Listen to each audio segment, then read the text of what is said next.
is how to structure your business with this bookkeeping business plan example. So most bookkeeping businesses fail because they don't plan ahead. Now, today I'm going to walk you through a simple but effective planning style you can use for your business. Now, for me, when I started in 2015 with my accounting firm, I wasn't being very strategic. Everything was kind of like run and gun. It was like, okay, I need to go and get clients now. I need to go and do this. I need to go run. I need to go like, like get things moving, right? So I would try things like networking. I would do a bunch of cold calls, and everything would just be like I would even like do like door knocking. So I would like go down like the main street of my local town. I would just be like, "Hey, I do this. Here's a flyer of like a packet of like different things, services I offer. Could we maybe talk about, me working, with you?" And sometimes they say yes, most times they say no, but it didn't really bother me because it didn't bother me when they said no. It bothered me at the end of the week when I didn't make any progress. That's the time that I was really like, oh man, it doesn't feel like anything is moving for me. And yeah, that was it wasn't that was like I don't know, it's kind of hard to explain because like it was for me it was a little bit frustrating, but it was more scary that the goals that I had set out for myself were unattainable. Right. I wanted to be able to work for myself full time. I wanted to be able to, like right now I live in Michigan and like there are these it's like every couple of winters or so, it's not as bad as what it used to be, but like every couple of winters, these terrible winters where it's so much snow on the ground, so much ice, it gets to be like 0 degrees Fahrenheit or below if you're kind of like the wind chill. And I just wouldn't want to have to wake up at 6 a.m. in the morning to go drive on a commute in like a blizzard, right? And like, yeah, I don't know. Some people could say it's kind of selfish why I wanted to, be successful and like make things work. But at the end of the day, it's what my reasons were, right? Now, plan's essential because if you don't plan, you don't really understand how far away from success you actually are. Now, a bookkeeping plan should include, okay, what's your pricing style? What type of like market like clientele you're gonna go after? You're gonna go after like really small people, you're gonna go after big people. What is a style of marketing that works well with your personality and something that you can be consistent with? How will you do your consultation calls? Are you gonna be like a really kind of like smooth closer? Are you gonna be a closer that has to use a lot of like hype and excitement? Are you gonna be a closer that, makes people think about it for 6 months and then comes back to you? How are you going to run your business? Are you going to be just a solopreneur? You're going to have staff eventually? Are you going to do a lot of automations or do everything manual? So we have to think about all these different things in order to kind of like make it work for us.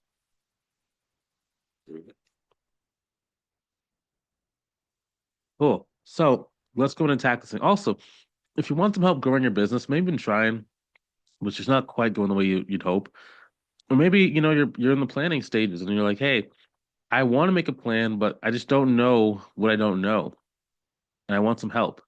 If either of those are you, either you want help or things just aren't going the way you want, go ahead and click the link inside the description above or below the video to book a call with myself to see if I can help you inside of our mentorship program.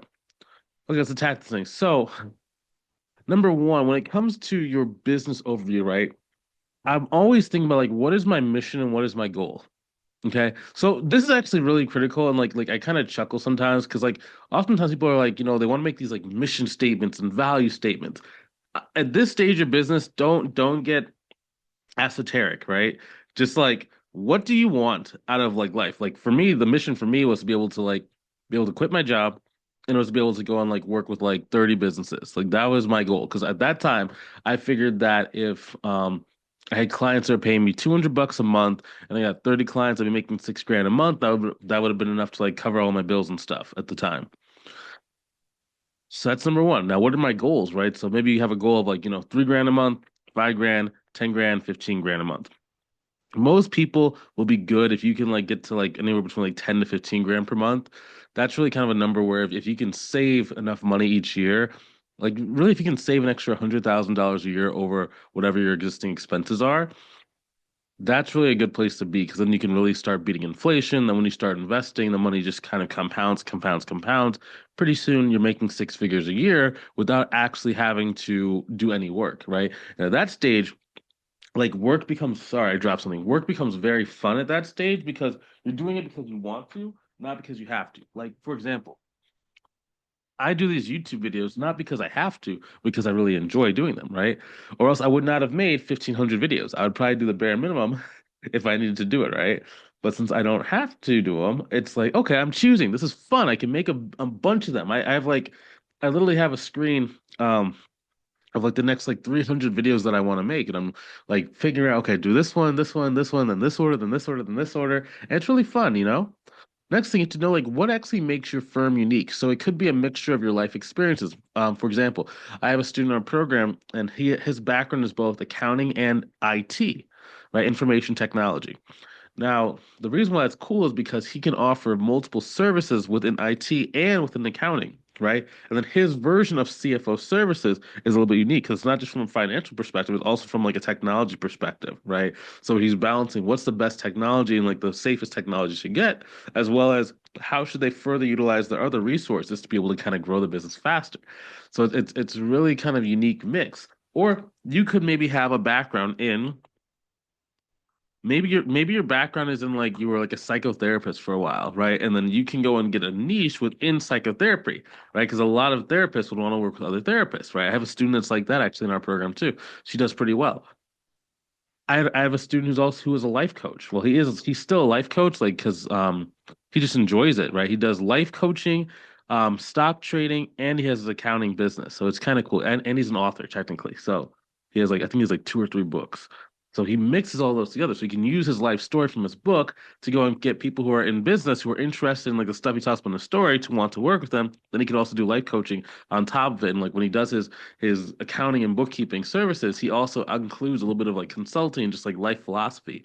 And it's actually really, really cool because it gives like the business owners a different perspective into like how to think, right? Because like if you can understand how to think from a different perspective, your life can improve drastically. Cool. Excuse me. Next thing is going to be who is your target market and your ideal clients, right? So you're always gonna be thinking about like who are your ideal clients. So you could go after freelancers, small businesses, startups, mid-sized companies, large companies.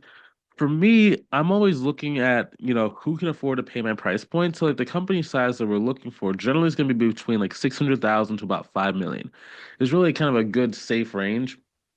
You could go up to like 6 or 7 million, but like once it gets past a certain size, they are more likely to want to get this thing in house. And that's actually interesting. Some people are like, "Well, Bryce, no one's gonna want to pay like $5,000 a month for bookkeeping services. They just get the person in house." Like, well, not really. I mean, because like, okay, so $5,000 a month is like it's really just above like a couple entry positions, right? Like in corporate, right? So it's like it's not that much money. If you talk about like someone trying to pay like 10 grand, 15 grand a month, okay, I would say yeah, that's probably an in-house position. But we're not it's large to you.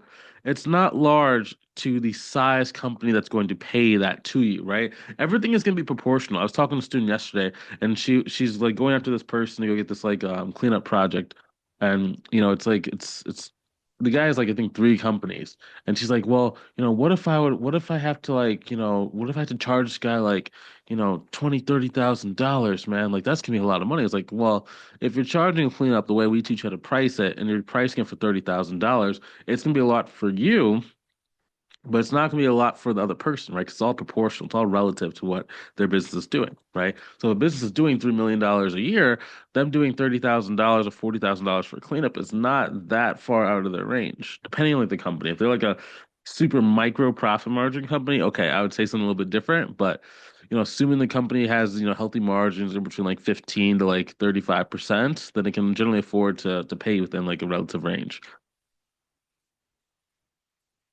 Cool.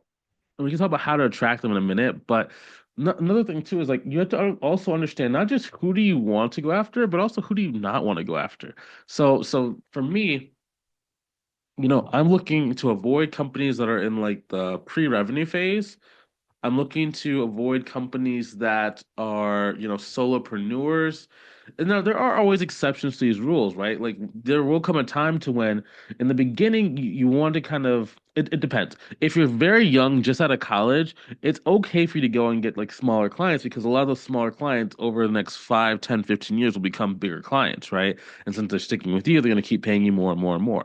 If you're like, in your early, mid, late 50s and you only have probably about 5, 10 more years that you want to work, you want to go after bigger clients, especially because you're probably getting paid, higher money than what you ever had before in corporate. Your bills might be a little bit higher than someone who's just getting started, so you don't really have quite as much room for error or for growth in terms of growing an existing client as like someone who's like 25 years old will have, right? So that's different kind of models depending where you are. Um, I tend to not like solopreneurs or freelancers, right? My rule is I want them to already have contractors before they ever work with me, right? Because I want to make sure they're actually spending money.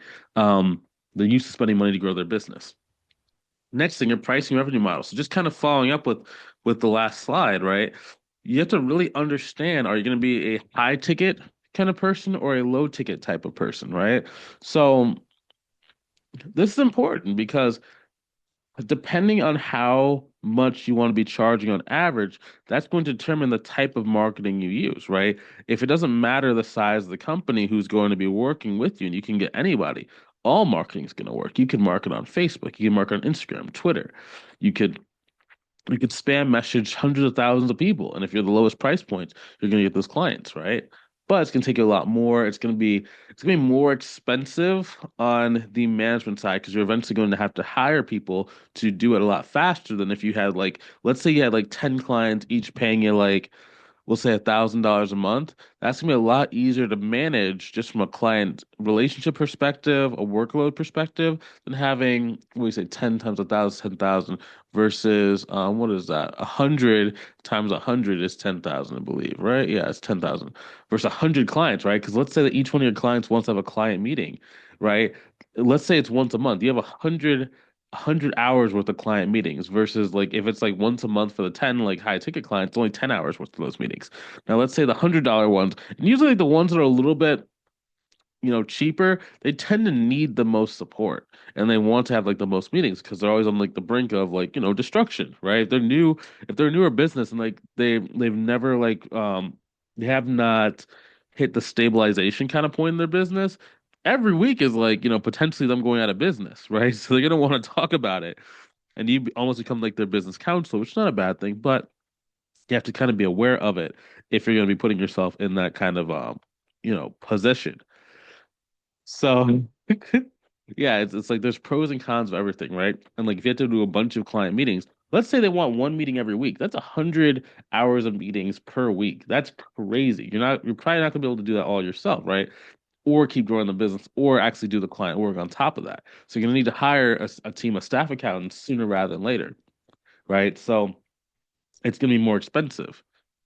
So yeah, and you're gonna need like different practice management software, and just everything is more expensive the more clients you have. So it's better to have like less clients that pay you a lot, but then also just kind of understand like where you are inside of your business life cycle. Like if you're getting ready to sell your business, then you'd want to maybe like take some of like those bigger clients and add a bunch of smaller clients around it so that because the business becomes more safe.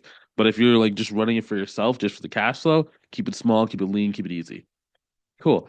Next thing, subscription versus per project pricing. So this is actually a stylistic option. Do you want to be a person that only does monthly work, or do you want to do only cleanup projects, or do you want to do a little bit of both? I would really advise doing a little bit of both because you can go and get the cash influx with the cleanup projects, but you can have that consistency of the subscriptions, right? So we talk about subscriptions, we're talking about like the monthly work. Now, if I had to choose one, I would probably if I'm starting out, I would probably choose a subscription-based model. If I already have a lot of cash in the bank and I'm just using this to like either be a side hustle or pay for vacations or pay for like just certain things that I need, I might do a per cleanup project basis instead. The reason why is because the subscription model and like the monthly model is generally about really bringing on enough revenue to cover your bills, right? So the monthly model gives you freedom. That's what I would really be thinking in my mind. Monthly gives freedom and escape velocity. The velocity to be able to escape your job and be able to like support your bills for as long as you need to. The project base is more what you use if you want to like boost your investment account, or if you want to go on a vacation, or if you want to go and buy something expensive for your family, right? Put a down payment on a car, et cetera, et cetera.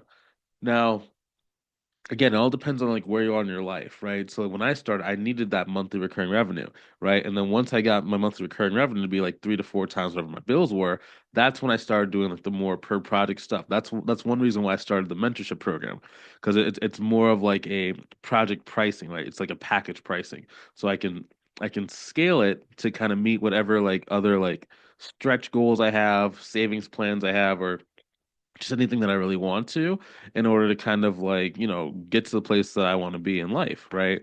And, I could make a lot more money if I did not cap the program. Like we do cap our mentorship program at about 10 people per month. So we don't really accept more than 10 people at one any like given month. And that way it just makes it easier for us to get like results. We can kind of still do the one-on-one support as well as the small group support. And it just makes it easier for us to be able to like kind of give more impact to the people that do our program. Cool. Also, when it comes to your pricing, you have to really understand like what do you want? Like how much money do you want to be making? Are you a person who wants to make like 3 grand a month and just have it on the side? Your person wants to make like 5, 10, 15, 20 grand per month. Really understand like what you need is going to determine what size clients you get, right? The larger the income goal, generally the larger the clients you need to do in order to get there, right? So next thing, marketing and sales plans. So really understanding how to generate leads and book calls. Are you going to be using paid ads or organics? Or all organic means is like free methodologies to like grow. Free or like low cost methodologies. So that's really important, right? Because like if you're just getting started, you have no like sales experience, no marketing experience, you probably should not do paid advertising. It's gonna be too expensive. There's too much of a learning curve for the average person. Like if you're in someone's mentorship program, okay, I would say you could maybe try paid ads, or if it's under like guidance of someone that knows what they're doing, okay, then you tried paid ads. But I would not hire a marketing agency from out the gate because generally your sales skills are not going to be able to close the leads that the marketing agency brings on a consistent basis. Now, I know what you're thinking is like, well, Bryce, if they give me bad leads, of course I can't close. Not necessarily. So when it comes to advertising, the lead quality will naturally be lower than if they come to you organically. So if someone is like following you on LinkedIn or Facebook or Instagram, and they reach out to you and say, "Hey, I'm interested in your services," that person is going to buy like 8 times out of 10, unless you like your price is 1,000 times more expensive, or unless like you're just really, really, really bad at sales. Give me one second. Let me move it.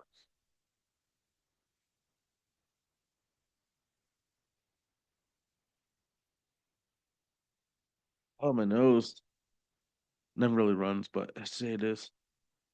So that's gonna be like critical, right? Really understanding like that. Now, the lead quality is gonna be lower. So you have to be better at sales. And like, yeah, the problem with the marketing agencies, it becomes like kind of a blame game. It's like, okay, you got me 2 calls, they didn't close. No, your leads are bad. Like, well, you just can't close. Or they go all this time and like they don't get you any calls booked. I'm like, well, your company's just not attractive for people. And it's always like this blame game. So I would not spend money on like a marketing agency. You don't need a marketing agency at all for like the size most of us are trying to play in the bookkeeping game. We're just trying to get to like 10K per month, 15K per month. You don't need a marketing agency. If you're trying to get to like 100K per month or $1 million and you're using ads, okay, well, you might need to get a marketing agency eventually, right? But at the smaller scale, just don't do it because like all these marketing agencies nowadays are anywhere between like 500 to like $3,000 a month for like the management fee on top of the advertising. So it just makes it so hard for you to be able to actually make your money. So only people that make money are the ad platforms that you're spending on and the marketing agency. You're not making money. So that's number one, right? And then what I would be focused on is like picking a marketing method that will allow you to be able to be consistent for at least 6 months to a year. Okay. Most people's time frames for really growing a business is not correct because most people are focused on get one client. So they take 3 months to get one client. And then from there, once they get one client, they're like, okay, the floodgates should be opening now. And it's like, no, that's not how it works. You should have something where over time, it should get easier for you to actually go and like get people to work with you.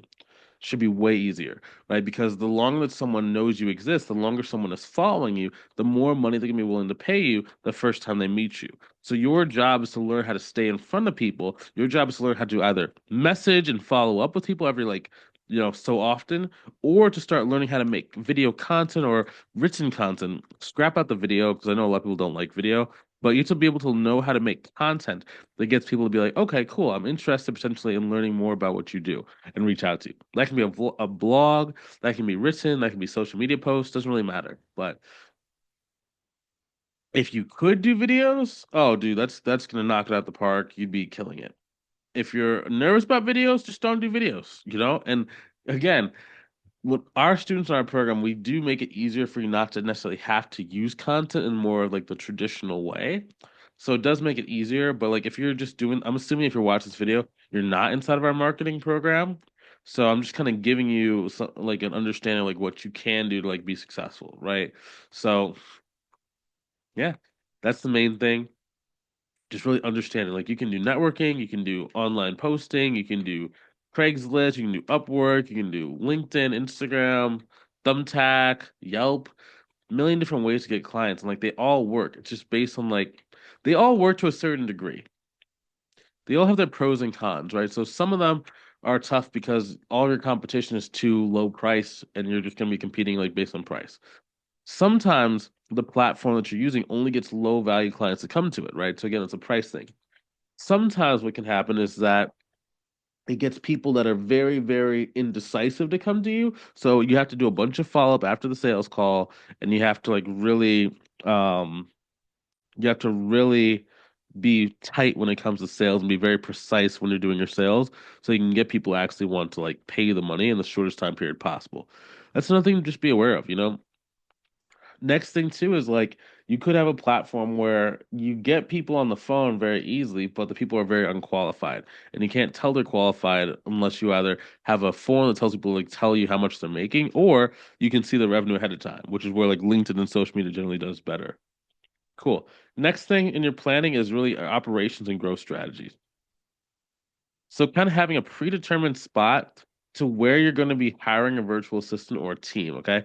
That's very important because a lot of people, what happens is they hire based on feeling cool and trying to prove themselves that they have a successful business. I know that sounds weird. Like, what do you mean, Bryce? Like, they try and feel cool that they have a successful business. Now, oftentimes, when many of us are starting a business, we're going to go through a lot of failures, a lot of challenge. It's just not going to work out the way that we think, the way that we hope, the thing we wanted to. Okay, that's normal. What happens is you kind of develop this chip on your shoulder where it's like, I'm gonna prove myself that I'm better and I'm doing really well and I'm good, right? Because people don't believe in me and XYZ is happening. People say I can't run a business or I'm not gonna be able to do XYZ. All right, cool, cool, cool. Right? So what happens as soon as you start making some money, you start hiring a bunch of virtual assistants. You're like, oh, I have assistants, I have people underneath me, I have teammates, I have contractors. And then you go and tell one person, they're like, oh, you have contractors, nice. You must be doing really well. You're like, okay, so every time I say I have one contractor, people assume I'm making XYZ amount of money. So if I have two contractors, people assume I'm making even more money. Then I have three contractors, and it just keeps going and going and going and going and going. I know some of you might be like, I don't really care about that. I don't have any ego. Okay. I'm not necessarily saying that has to be you, but I'm saying it does happen a very, very, very large amount. So learning to really hire when you need to, or having a pre-planned point to where you do hire is gonna be important. So like for most people, what I would probably do is like how much time do you actually have to commit to the business every single week? And then once you get that much client work, then probably what I'd do is I would take your max time minus 5 hours. That means you'll have 5 hours buffer just in case like it takes you a little bit of time to like bring on your team members. So by the time you're at max capacity, you can start bringing on that additional team member and you can be able to kind of like go from there and you won't have to like stop, slow down, and like wait for like 6 months before you can like keep growing. Okay. That's how I'd be thinking about the staff account. Now, from the staff account too, from the time you start, I'd be in like different communities. I'd be networking with other accountants and bookkeepers so you can kind of get an understanding of who would potentially be a good fit to do some subcontracting from you, from being your first, assistant or your first staff accountant, right? And just really putting that in place. Next thing is just really understand like the different tools and software you should be running, when you're running the business at scale. So, at what point are you going to get a CRM? At what point will you get practice management software? At what point will you maybe automate some of your social media output and content so that you don't have to do much of the work yourself, right? When will you use certain things like AI to be able to do some of the accounting work for you, right? And just having that plan of action in place is going to be very critical because, again, really maintaining the business is more about like how can we continue to grow towards our revenue goal while still having the best client experience possible and not overwhelming ourselves too much. If we can do that, then we're good. It's super simple, super easy. Okay? Now, all this stuff we talked about is very hard. Like just being just completely honest with you, I'm not gonna be like, yeah, dude, this is so easy. Like you can do this and like, you're gonna be at, six figures a year like instantaneously. No, it's gonna take you some time. And if you're doing this for the first time on your own, it's going to take even more time. Like it's just what it is. Now, the unfortunate part is that no matter what business you do, whether it's e-commerce, whether it's a marketing agency, bookkeeping business, starting a law firm, it's going to take you time to get things ironed out and moving. The best things in life take time. Now, it doesn't have to take you as much time if you get help and work with someone who already is where you're trying to go, because then some that person can like pull you up a lot faster and move you to where they are within like a fraction of the time. So it still will take time, but it's gonna take you a fraction of what it would take if you were doing this stuff on your own. So if you want help and you want to cut down the time it takes to go and find success, go ahead and click the link inside the description above or below the video to book a call with myself to see if I can help you like in our mentorship program. Now, again, this is really for people where it's like you know what you want. You have a clear outcome, a clear goal, where it's like maybe you want to spend more time with your family, right? Because like maybe you've been working super hard, you've been climbing the corporate ladder, and as your kids are getting older, you kind of realize you only have so much time with your children. They're only going to be babies one time, right? And you know that if you're gonna really have a relationship with them before they go off to college or before they go off to like the real world, the only way to do that is by having your own business. So you can really set your own hours, you can be at home with them, you can really choose your own adventure in your own life. So if you think there's some value there and you really want to go after what you want in life, go ahead and click the link inside the description, book the call. Let's see if I can help you. Maybe your goal is to be able to travel more, right? I know for me, that was one thing that I really liked doing and I really wanted to do, right? And when I started my business, I finally had the opportunity to do that once I was able to quit my job. But for most people, like if you never get your business up to a certain size, you're never gonna be able to quit because now you have a business and you have your job. And usually your job only gives you a few weeks a year of vacation time. So you want to be able to travel or spend more time with your family, click the link inside the description, book the call. I'll see you there, okay? Have a good rest of your day. Take it easy. Talk to you soon.